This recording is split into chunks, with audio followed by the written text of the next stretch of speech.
Good morning, Mike. Welcome to Give Me Five. Mike, you're all the way from Cornwall. Thank Hi, you for Jeannie. joining me this morning. Nice to Yeah, see you. thank you. Now, Mike, welcome. How did your hobby of photography come about? Well, really, my mum and dad used to take snaps, really, you call that holiday pictures, Yeah. pictures through the war, just general pictures that you get on small cameras. And so I saw my mum's camera and my dad's camera, and I just picked it up one day. And at 14, I went out and I took photographs around Cornwall, around the beaches. And this lady and gentleman, they had a garden. They said, "Will you take photographs of our daffodils to send to our daughter, and we'll pay you?" So they paid me 3 and 6 months. I'm a professional from day one. Brilliant. That's lovely. So, what do you want to capture and say then when you take your photos? Well, two things really. I see photography as my own personal expression, but I also see it as a tool of the trade, if you can say that. Yeah. So in expressing things, I remember that verse that God has seen in his creation. I want to express God's creation in photographs, in beautiful photographs of nature, basically, and landscapes, and also people. So I'm trying to express that. And my favourite photograph really was taken at a Good News Crusade camp of a lady called Gwen praising the Lord. And I took it on an old Nikon F in black and white, and it came out so well. They used it on the publications for probably years, and that was my best black and white photograph. So I'm expressing myself. I'm using it as a tool of the trade, if you like. And then, of course, I also enjoyed photography, teaching children in my camera clubs how to use cameras, and a lot of that went on. So and wedding photography, we had a lot of friends and students, no money, so I did a lot of photographs of weddings for my friends. Yeah, that's lovely, isn't it? So how would you then, Mike, describe your photography style? Probably landscapes, nature, and candid. I like candid photography. I practiced a lot when I was a student in Exeter, and I did a course at college, and so I was quite keen then, more than I am now, really. So, because you live in Cornwall, there are some beautiful places and scenery to capture. Do you go to other places as well, or mainly in Cornwall? Well, I have done, but as I've got older, I've stayed in Cornwall a lot. A lot of photography's been, with friends, families. Lee Abbey Youth Camp and Lee Abbey, I did a lot of photography there, which again was people. I like taking pictures of people, I think, as much as anything. Yeah, tell us a bit more about Lee Abbey. Well, I went there when I was first a Christian, and I took a lot of photographs. And when I came through the house, I was invited to join the youth camp. And when I'd finished at the youth camp, I made a video, rather a cine film then, and I used to use that in Exeter with the Women's Institute, of which I was not a member, incidentally, but my friend was, and she said, "Will you do film shows at Lee Abbey?" So I did that. So I use cameras in that sense, practically, as well as expressing myself. Yeah, that's really lovely.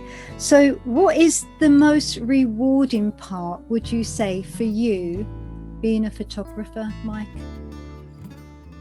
Probably seeing people's reactions, that are really happy. I remember one was an elderly gentleman who was in World War One. I had tiny photographs of him with his aircraft. He was in the RFC, Royal Flying Corps.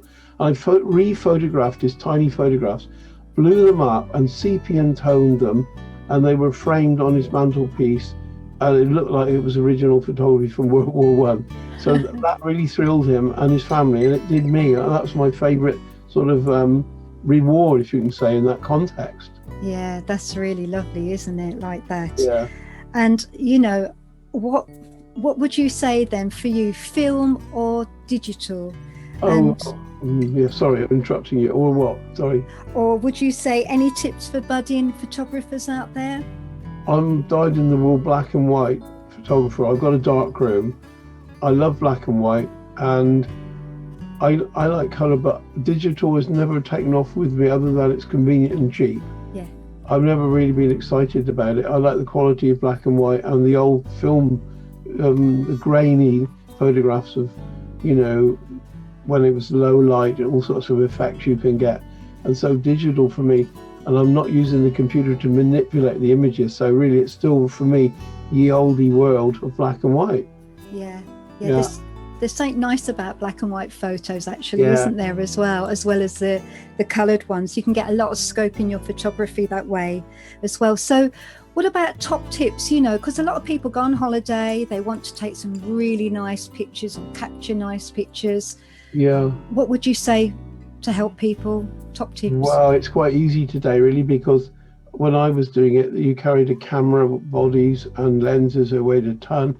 Now a phone does everything, but you can't be creative quite with a phone like you can with the camera system. But having said that, you can always have it in your pocket. So to start photography, generally speaking, a phone is quite good. But moving from that, you really need to get stuck into a system, and that takes you into another ball game, really, where you've got system photography that's more expensive, but that will give you a creative potential.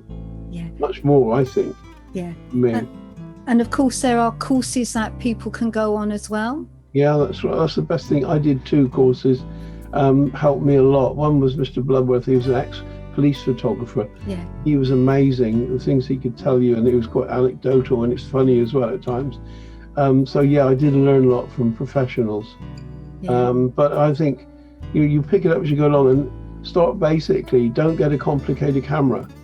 I had a lady I knew got confused with the camera. It was too complex. So a basic, if you're going into photography with a system, basic SLR or DSLR now, and then take it from that level, and then as you go on, you can always build up later, but start simple and build up. Don't start at the best thing you can find, the top of the range, because I think you might be outgunned. Okay, well, I think there's some good tips in there for all of us, Mike. Thank you so much for joining me on Give Me Five, Mike, today. You've been a pleasure and such a joy to interview. It's been great. Thank you. And there's one thing, give me 5, Mike. Give me 5. Give me 5. But you're worth 10, so there you go. Or 10. Thank you, Mike. Lovely. Thank you so much for this interview. It's been very informative, and I'm sure that a lot of people now will start thinking about their photographs much more. Thank you, Mike. God bless you. Bye. Bless you. Bye.